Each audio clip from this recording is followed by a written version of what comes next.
My name is Abdu'l-Bahá. My identity is Abdu'l-Bahá. My qualification is Abdu'l-Bahá. My reality is Abdu'l-Bahá. My praise is Abdu'l-Bahá.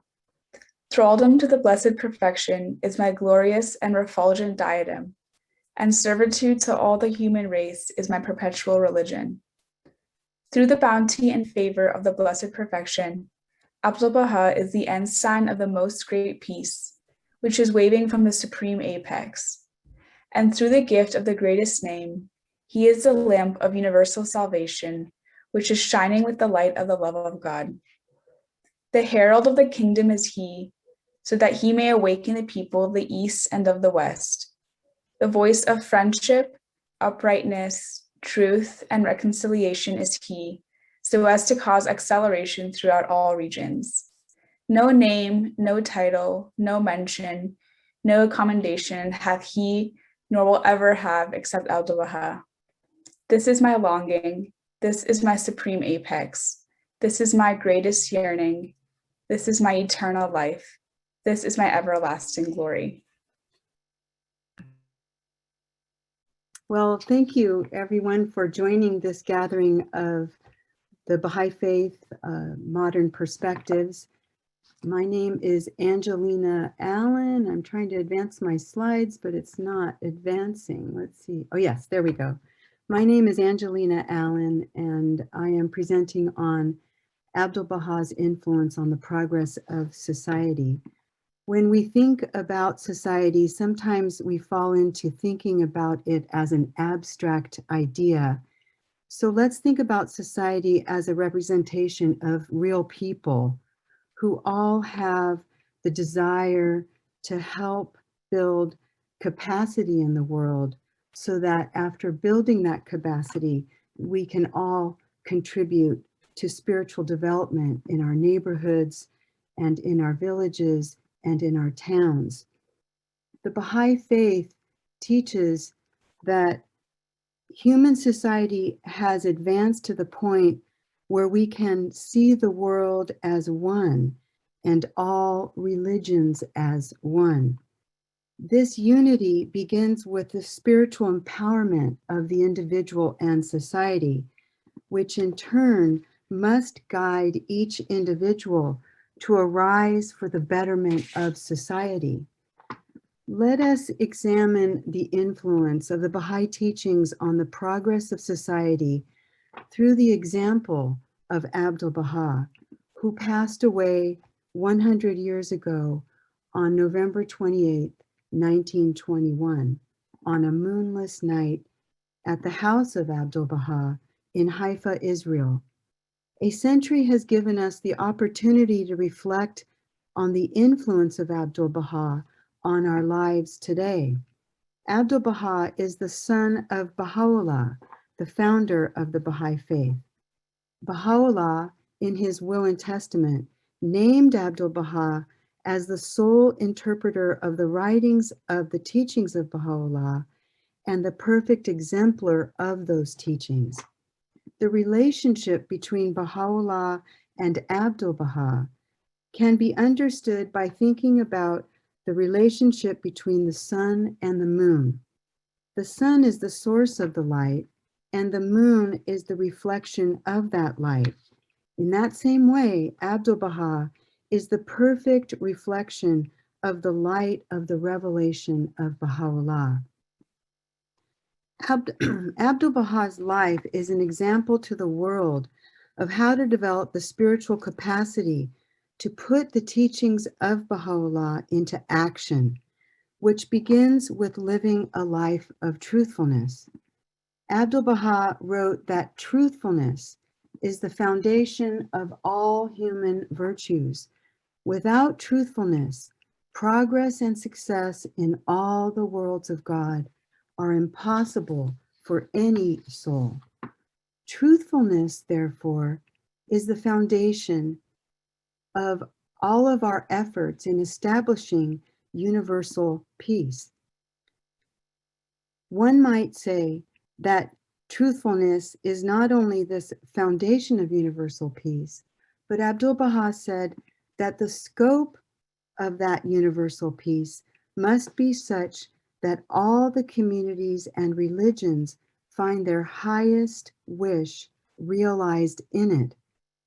The highest wish expressed in the teachings of Baha'u'llah is the oneness of humanity. Baha'u'llah's proclamation of the oneness of humanity implies at once a warning and a promise. A warning that in it lies the sole means for the salvation of a greatly suffering world, and a promise that its realization is at hand.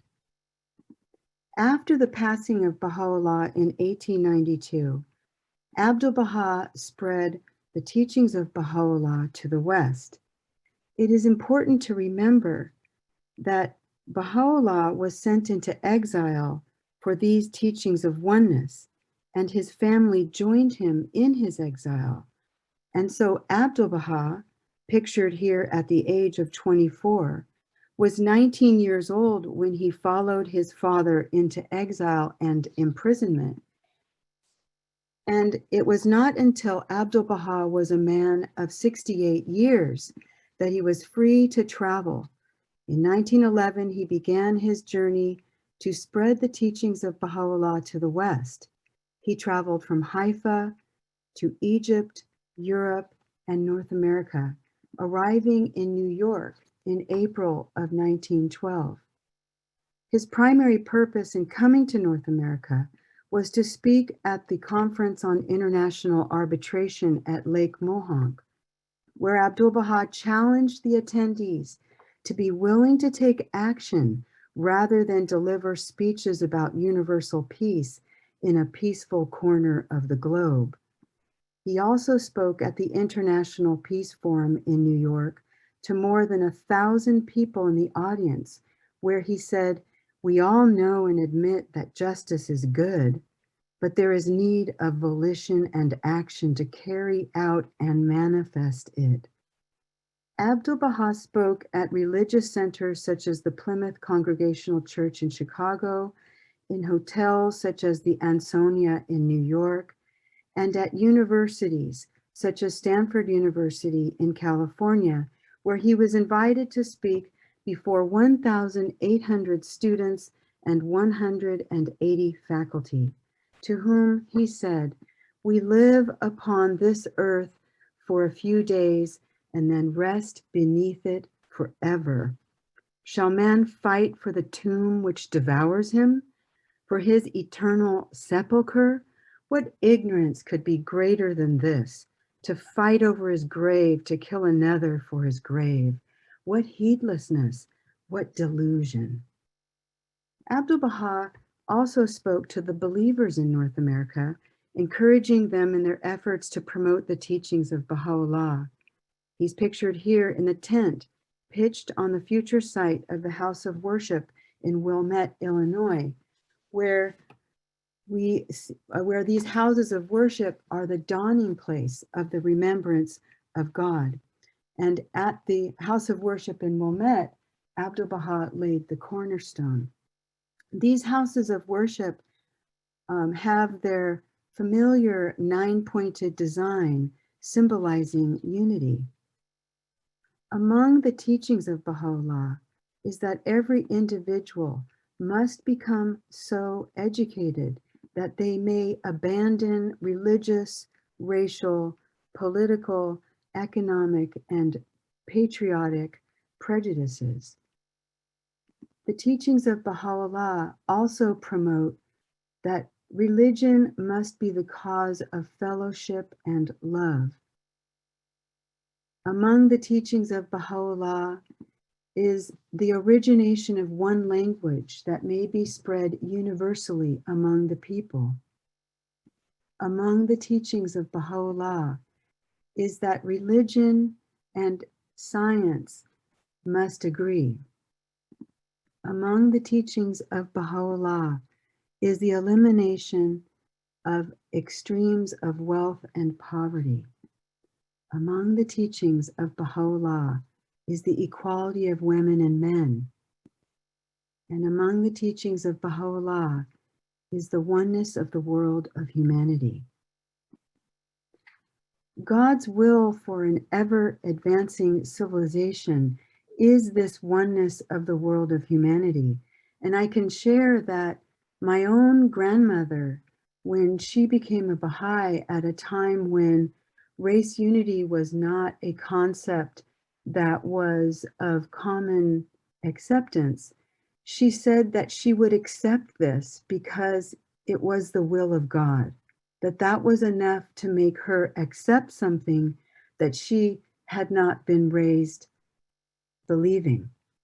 And so this, when we ask ourselves about how these teachings can transform society, it begins with an acceptance that this is the will of God, and we do it because it's God's will.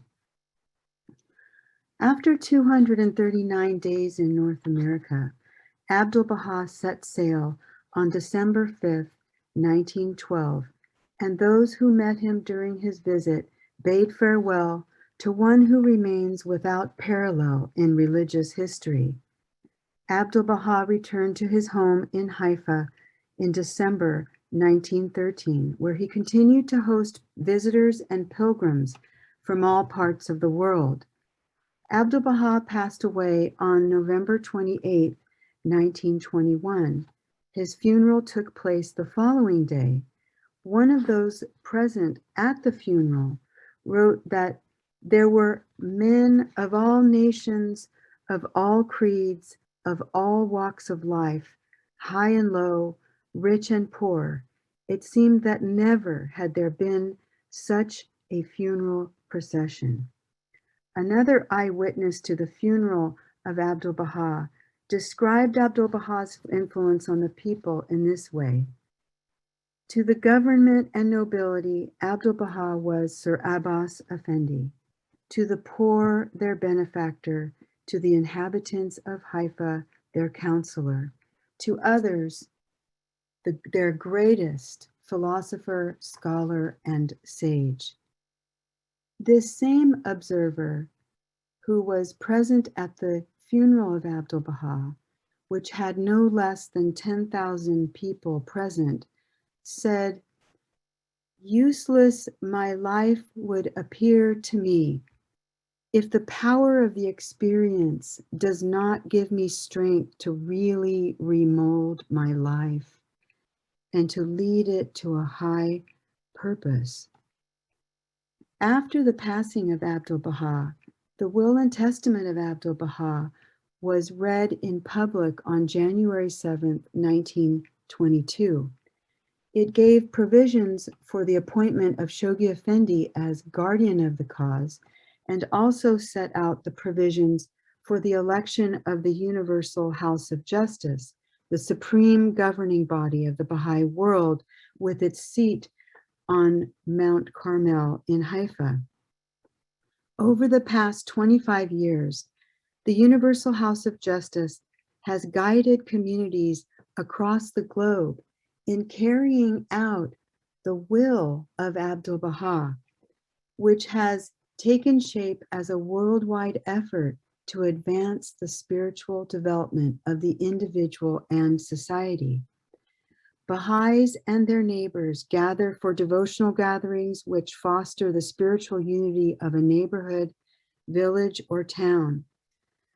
So this devotional gathering is gathering in Morang Sumsari, Nepal, and this one is in Puerto Tejada, Colombia, and this one in Mulanje, Malawi, this one in Sydney, Australia, and this one in Lauro de Freitas, Brazil. In addition to devotional gatherings, Baha'is and their neighbors come together for study circles. Study circles have the purpose of developing in the participants the spiritual capacity for voluntary service in community development, such as this study circle in Dandenong, Myanmar, this study circle in Toronto, Canada, this one in Murum, Mongolia, and this one in London, in the United Kingdom. In addition to study circles, Baha'is around the world are engaged in the formation of junior youth spiritual empowerment groups. These junior youth are gathering together in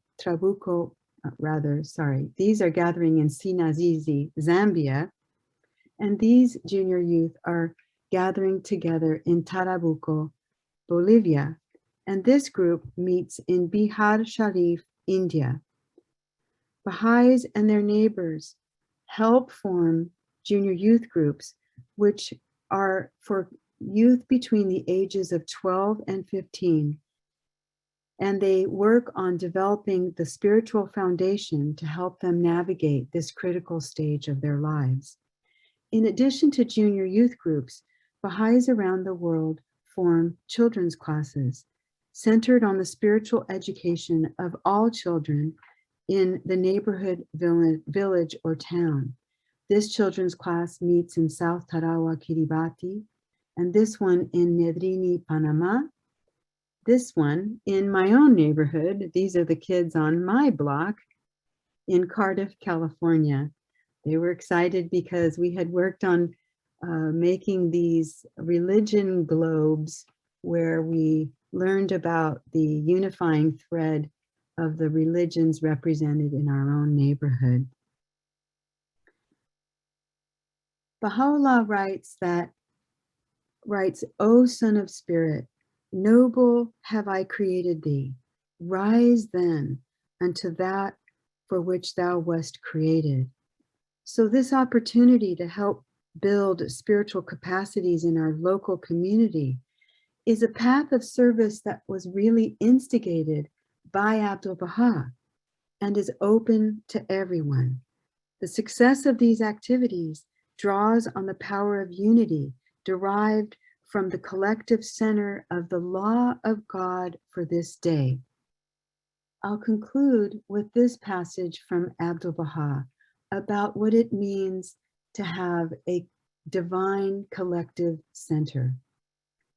Abdu'l-Bahá wrote that it is self-evident that humanity is at variance.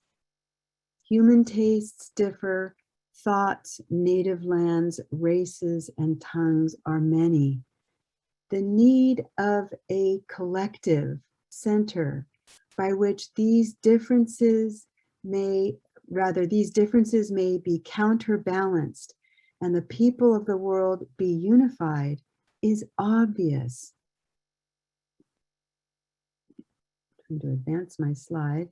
Consider how nothing but a spiritual power can bring about this unification, for material conditions and mental aspects are so widely different that agreement and unity are not possible through outer means.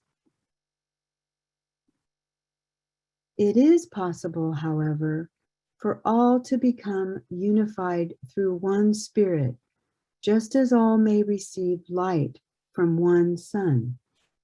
Therefore, assisted by the collective and divine center, which is the law of God and the reality of his manifestations, we can overcome these conditions until they pass away entirely and the races advance.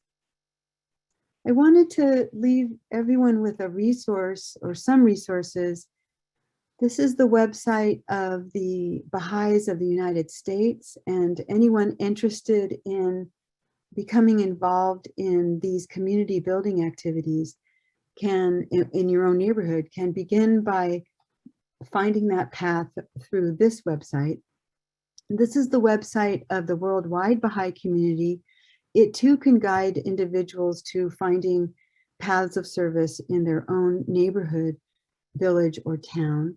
It also has a good review of what Baha'is believe and what Baha'is do.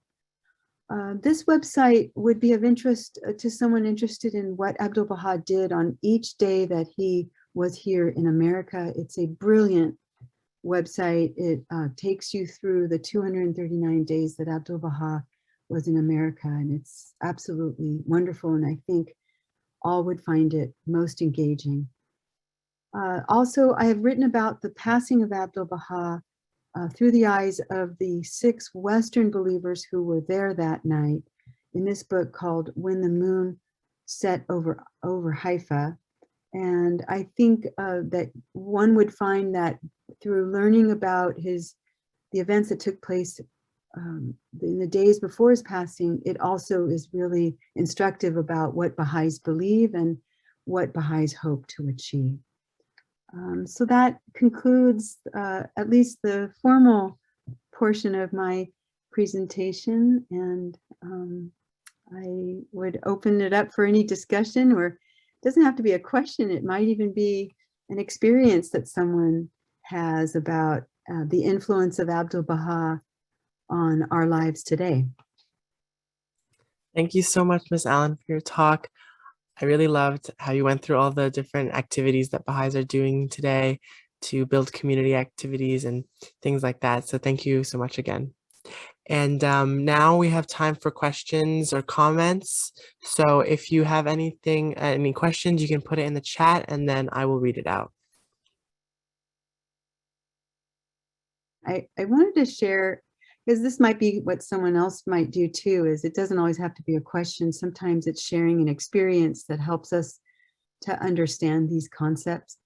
I was sharing with someone recently about remembering an event that took place in 1992 here in the United States. It was called a Baha'i World Congress. And it was a gathering of all of the Baha'is represented throughout the world, where we looked back at the achievements of community building up until that point. And the wife of Shoghi Effendi, so Shoghi Effendi is the grandson of Abdu'l-Bahá, the guardian of the cause of God, and his wife, Rahia Khanum, spoke at that conference, and she told a wonderful story about a dream that a woman had. And she shared this dream as an illustration of why we need to spread the idea that we all must be eager to develop our spiritual capacities. And the dream went this way, that in her dream, this woman told Rahia Khanum that she dreamed that in the distance there was this celestial city. And surrounding this celestial city was a circle of stones. And just on the perimeter of this circle of stones was an angelic figure weeping over these stones. And as she wept over these stones, the woman dreaming this called out to her, and she said, "Why are you weeping?" And the angelic figure called back, "I am weeping over these stones who are left outside the celestial city because they did nothing to develop their souls in this world that would help the progress of their soul in all the worlds of God."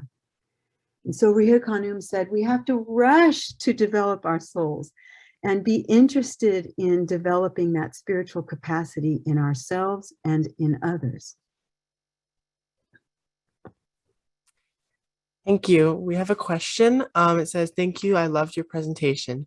Can you expand on these Ruhi Institute programs? Are they only for Baha'is, or can others participate and take part in the programs?" Right. Thank you for that question about to what degree these community building activities are open to everyone. They're open to everyone.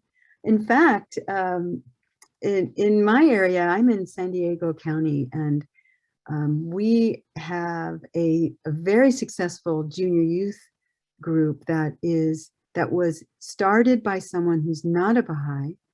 This person went through some of the study circle courses that we offer, and went through them far enough to where she felt, she was a college student at UCSD, and she felt that she was ready to start a junior youth group, which she did.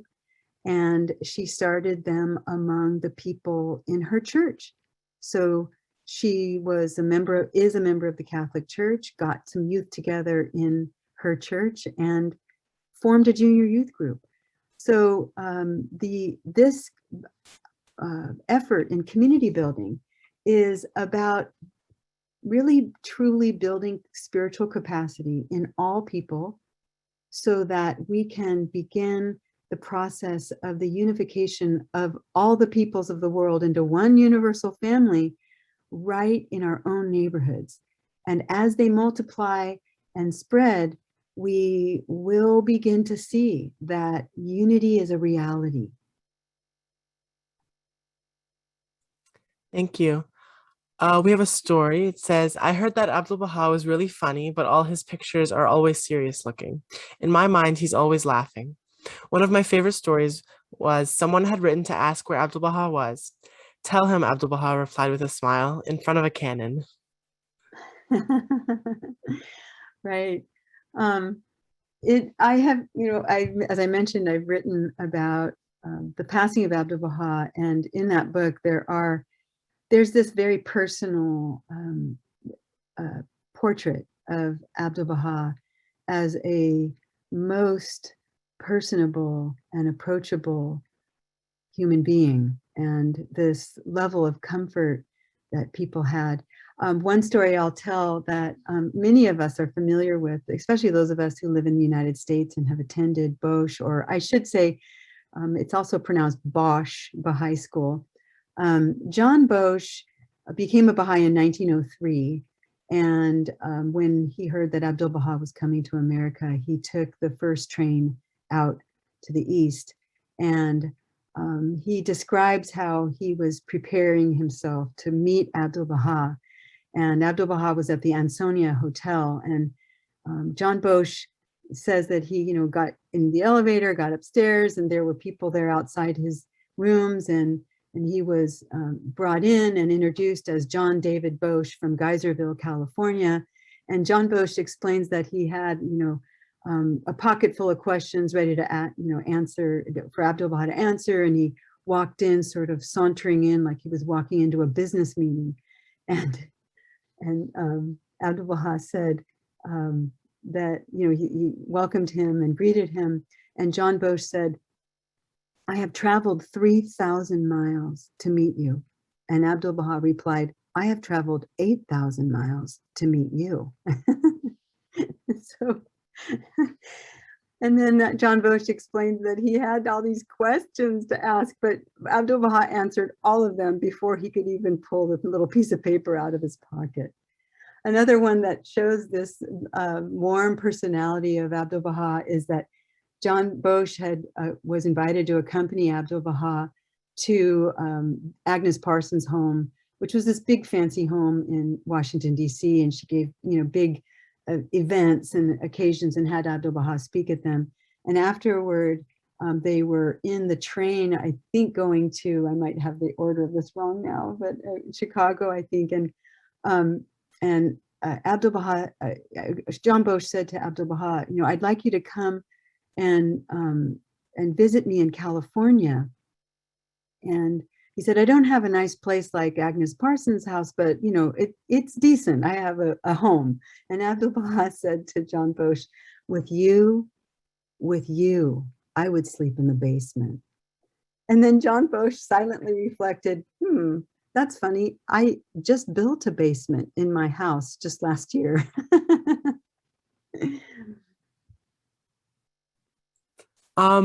We have a question. It asks, any thoughts on what kind of wording he might have used today in addressing the world's problems as they stand today?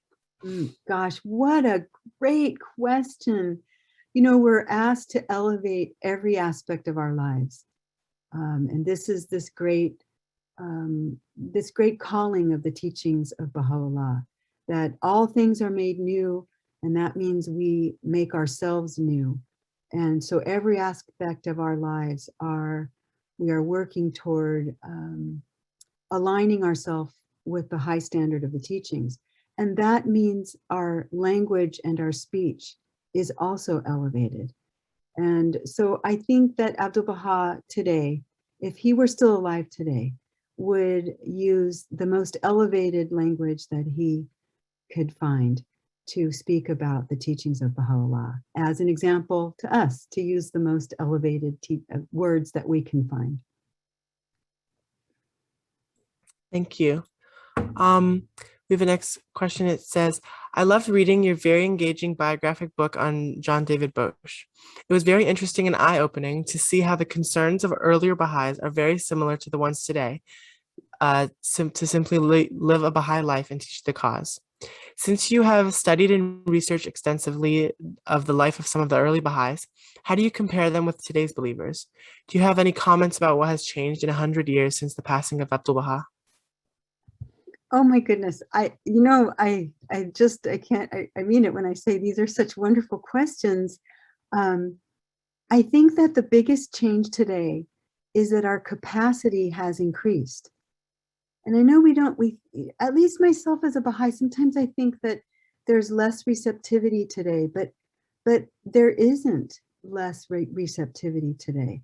When I think about the time when Abdu'l-Bahá was here, my great-grandmother was present at the meetings that he held here in California. And at that time, my great-grandmother, the only world she knew was California. And if she knew of anything about the world, it was through the books that she read. And that today we have the world in a grain of sand through the internet.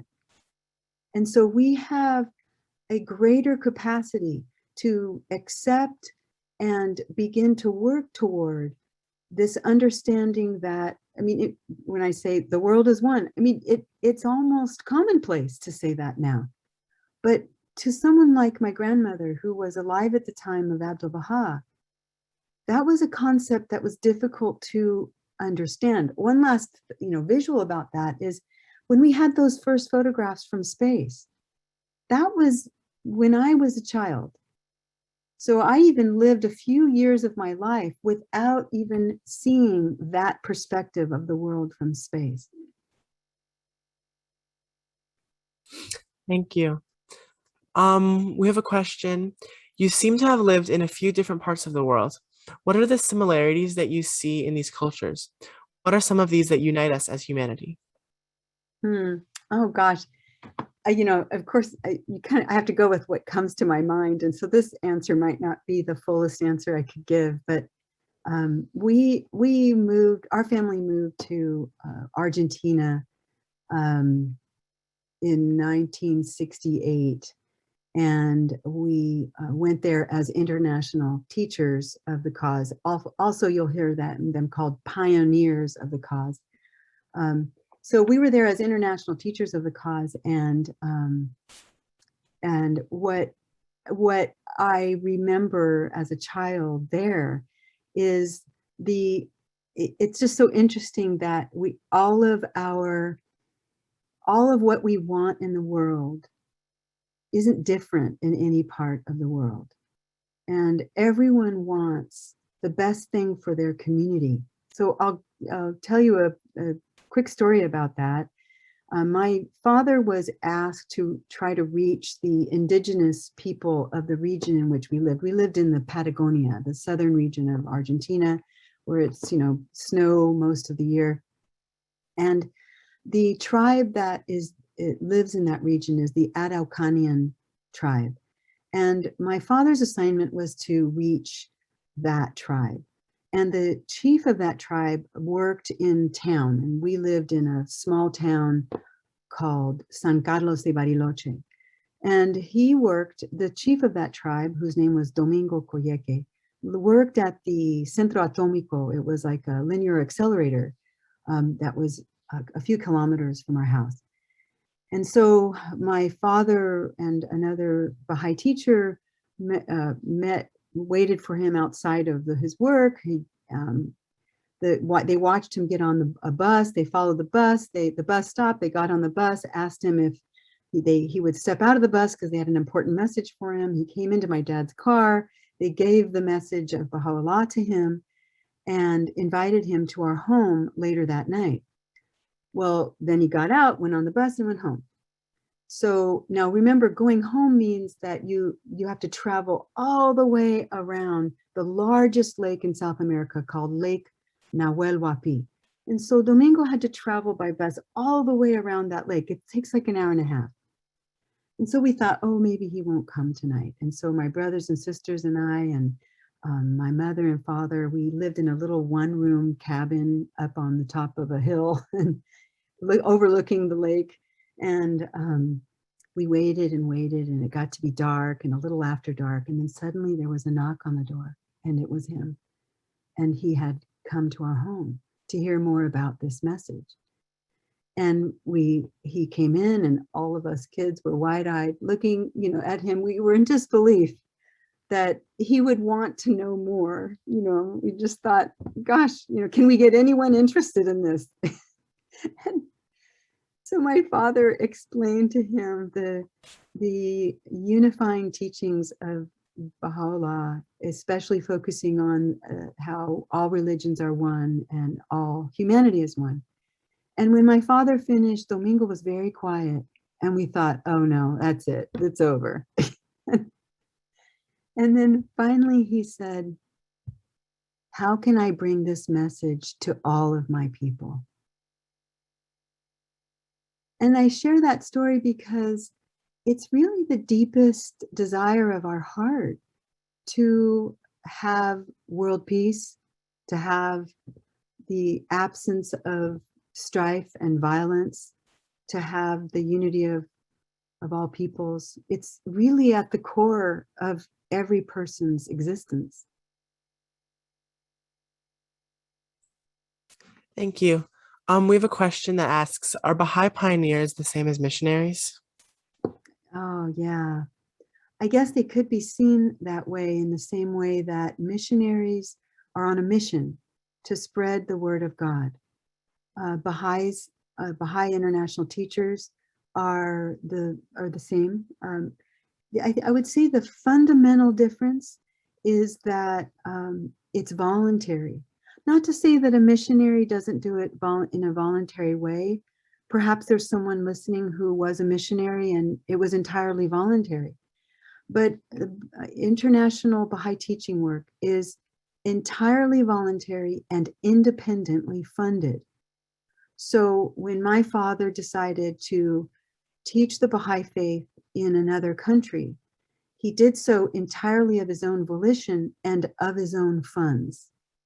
And so it is a service to the Baha'i Faith. In other words, my father had to become self-sufficient. He was an elementary teacher in Argentina. Someone asked in the chat, his name is Edward Diliberto, and he's still alive. I wish that I had invited him to come today. He's such a wonderful teacher of the cause. Thank you. Our next question asks, Abdu'l-Bahá asked us to be kind to everyone, even if someone was not kind to us, and to not let unkindness affect another's heart. If you know any history about this, could you please share? Yes. In commemorating the passing of Abdu'l-Bahá, which took place 100 years ago, we are also commemorating the will and testament of Abdu'l-Bahá, which was read 100 years ago this coming January.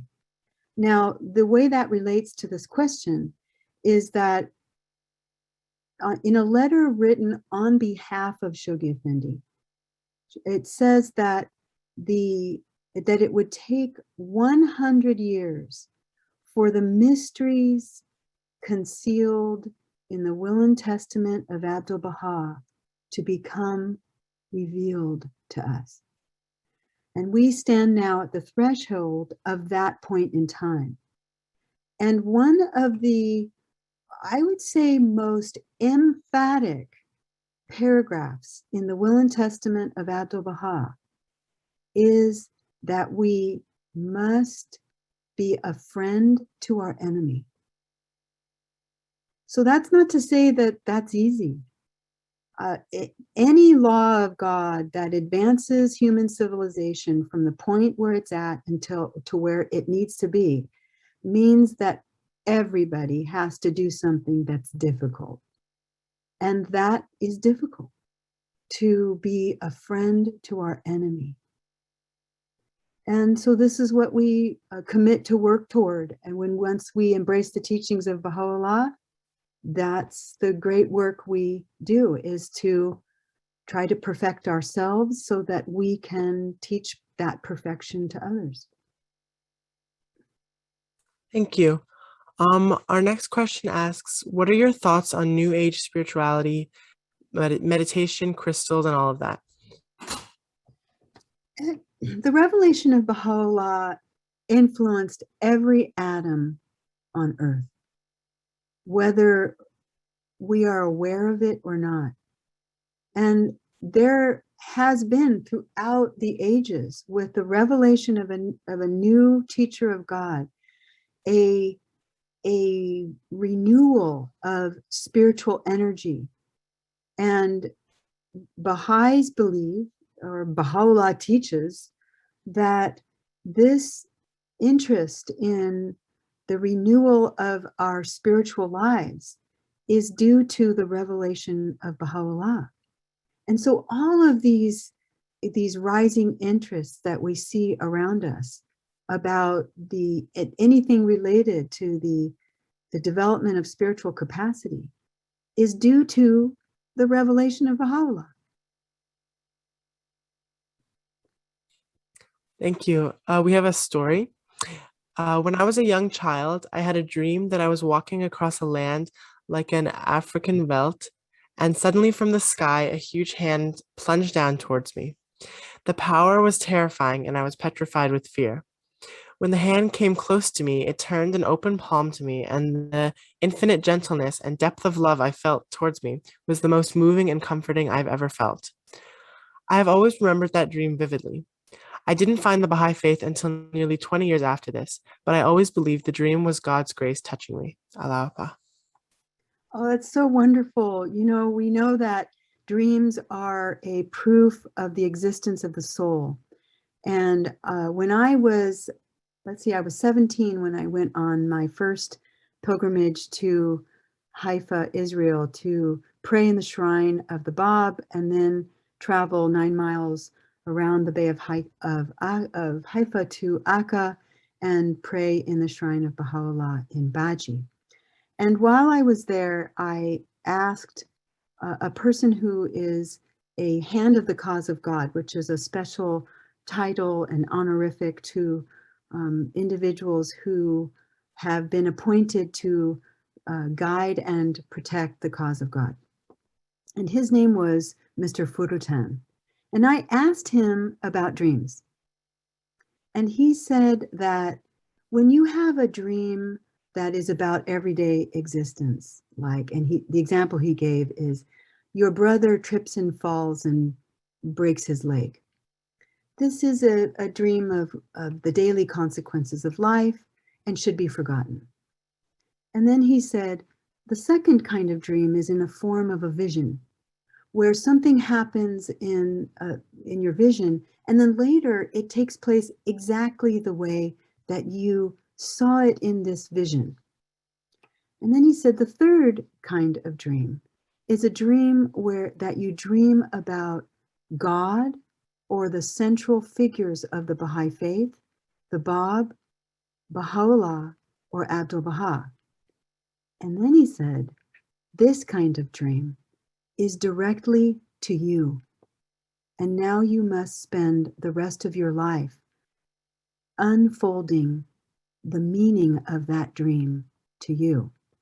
And so we know that there are people who have become Baha'is because they walk into someone's house and they see the picture of Abdu'l-Bahá and they say, oh my gosh, I've been dreaming about that person for years. And who is he?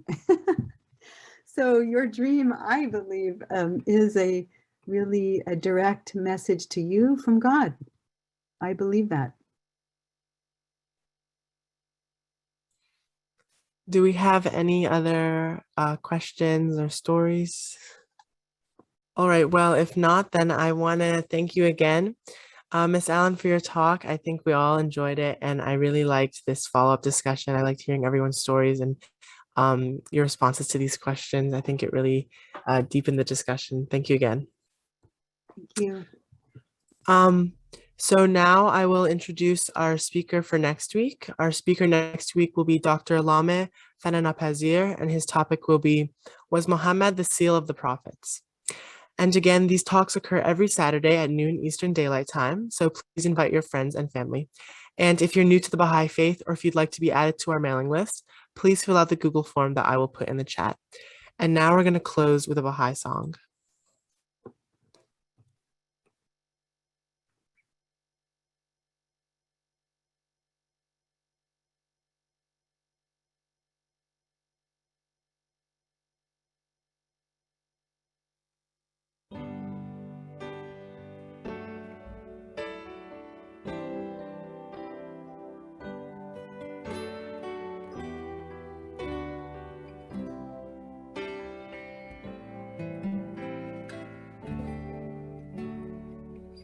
Behold the candle, how it gives its light, it weeps its life away, drop by drop to give its flame.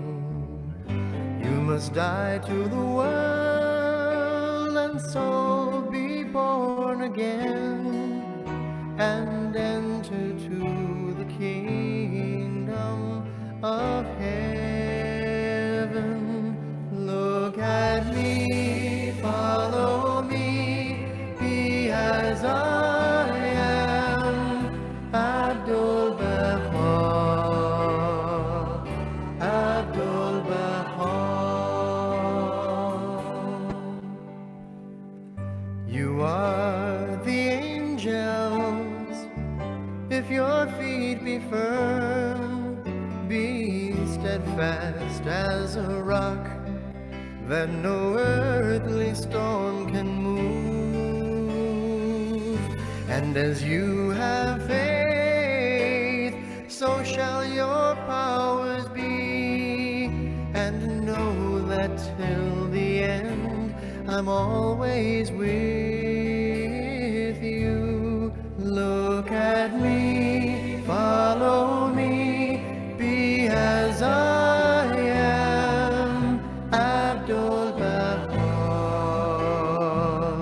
Abdu'l-Bahá. Love mankind, follow me, be as I am. Abdu'l-Bahá, Abdu'l-Bahá. And how I long to travel the world in utmost poverty and cry out, Ya Baha, God willing you may do this for me. Teach the cause, follow me, be as I am. Abdu'l-Bahá, Abdu'l-Bahá. Serve mankind, follow me, be as I am. Abdu'l-Bahá, Abdu'l-Bahá. Look at me, follow me, be as I am. Abdu'l-Bahá, Abdu'l-Bahá, Abdu'l-Bahá.